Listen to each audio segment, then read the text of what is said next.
Assalamualaikum warahmatullahi wabarakatuh. Dalam sebuah kisah sahabatku dan dalam hadis Nabi Muhammad SAW, ada seorang sahabat yang bernama Julaibib radhiyallahu an. Begitulah ia dipanggil.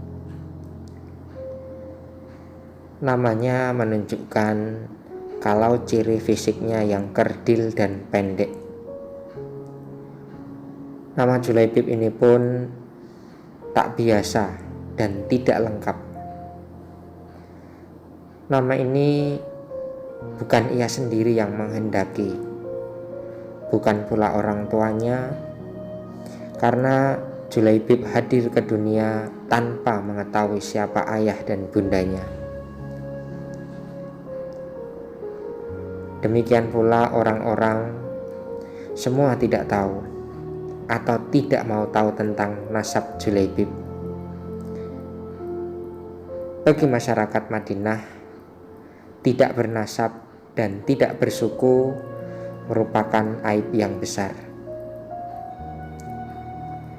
Tampilan fisiknya yang lusuh menjadi alasan orang lain tidak mau mendekat.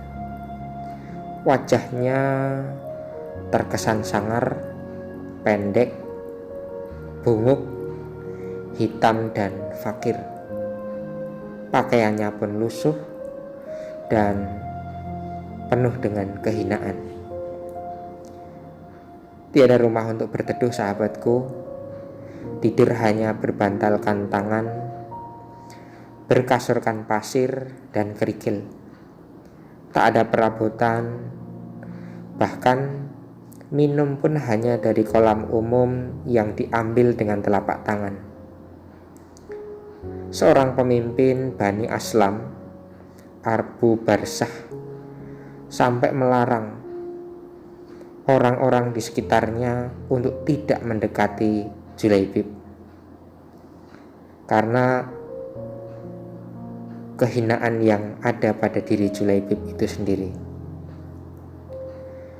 Namun sahabatku, suatu ketika saat Julaibib tinggal di Sufah Masjid Nabawi, suatu hari ia ditegur oleh Rasulullah. Julaibib, begitu lembut beliau Nabi Muhammad memanggil. Dalam panggilannya dia bertanya, "Tidakkah engkau menikah?"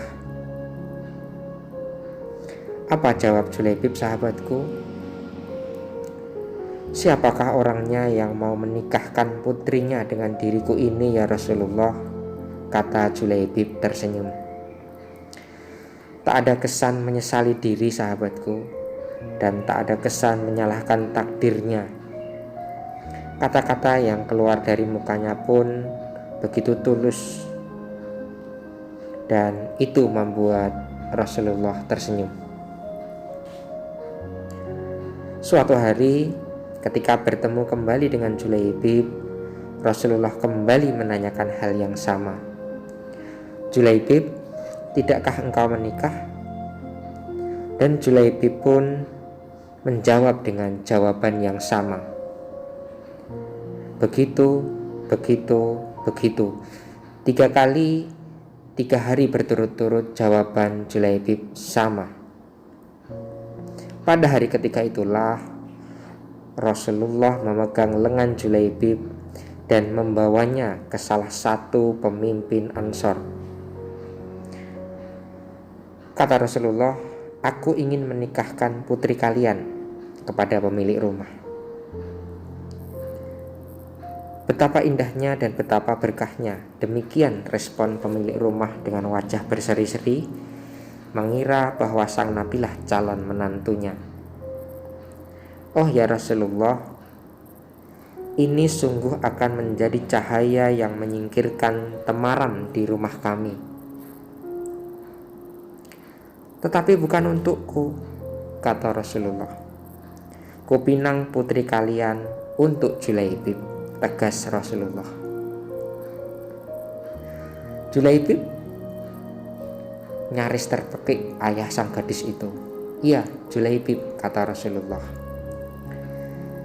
Sang ayah gadis itu kemudian menjawab kembali, ya Rasulullah, saya harus mempertimbangkan kembali dengan istri saya tentang hal ini. Kemudian sang ayah pun menemui istrinya.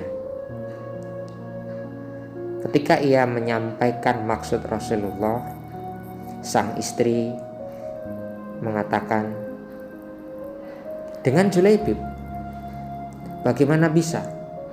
Julaibib itu berwajah lusuh, tidak bernasab, tidak berkabilah, tidak berpangkat, dan tidak pula berharta. Demi Allah tidak akan pernah putri kita menikah dengan Julaibib. Perdebatan pun berlangsung lama, sahabatku.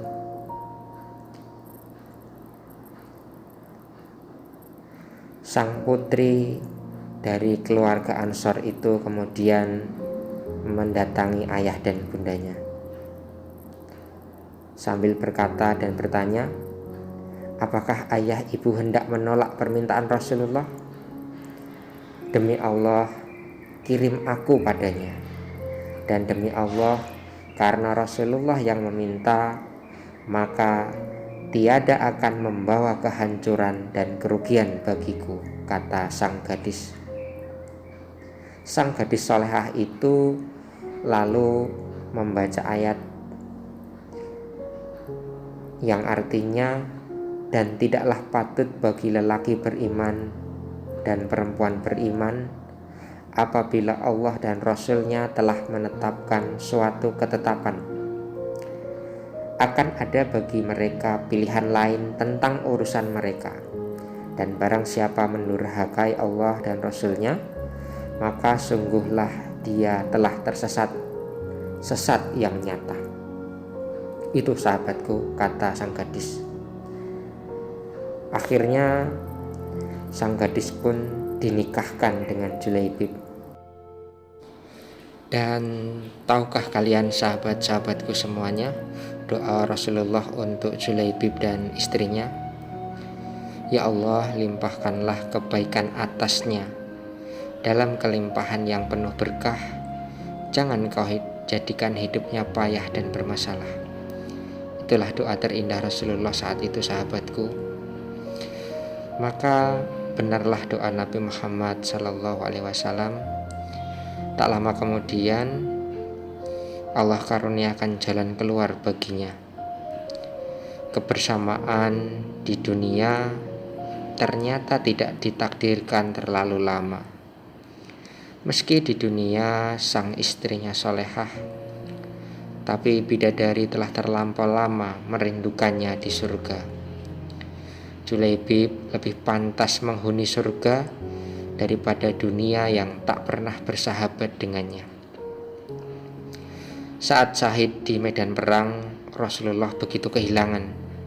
Pada akhir pertempuran, Nabi bertanya, apa kalian kehilangan seseorang, sahabat-sahabatku semua? Tidak ya Rasulullah, serempak sahabat menjawab. Sepertinya masih tidak berharga Julaibib untuk mereka. Rasul bertanya kembali, apakah kalian kehilangan seseorang? Tanya Rasulullah dengan muka yang memerah. Tidak sahabatku. Namun kemudian Rasulullah menyela pertanyaan itu dan jawabannya, tetapi aku kehilangan Julaibib. Barulah para sahabat tersadar. Kemudian salah seorang sahabat mengatakan, carilah Julaibib. Ketika dicari, ternyata Julaibib telah wafat, dan sahabat menemukannya dalam keadaan terbujur kaku dengan penuh luka, dan ada 7 orang musuh yang meninggal pula di dekatnya. Ketika itu Rasulullah kemudian mengkafani jasad Julaibib. beliau mensalatkan dan berdoa, "Ya Allah, dia adalah bagian dari diriku dan aku adalah bagian dari dirinya," kata Rasulullah. Itulah kisah Julaibib, sahabat-sahabatku. Mari kita belajar dari pengorbanan dan jihad sucinya. Sekalipun ia orang yang hina di mata manusia dan sesamanya, tapi ia begitu mulia di hadapan Tuhannya. Tak perlu engkau rendah dan merasa rendah ketika apa yang engkau punya tidak seperti milik orang lain, tetapi cukup hatimu saja yang baik. Tak perlu pula engkau disukai oleh banyak orang, tapi engkau harus menyukai mereka selayaknya engkau menyukai dirimu sendiri. Semoga bermanfaat sahabat-sahabatku semuanya. Assalamualaikum warahmatullahi wabarakatuh.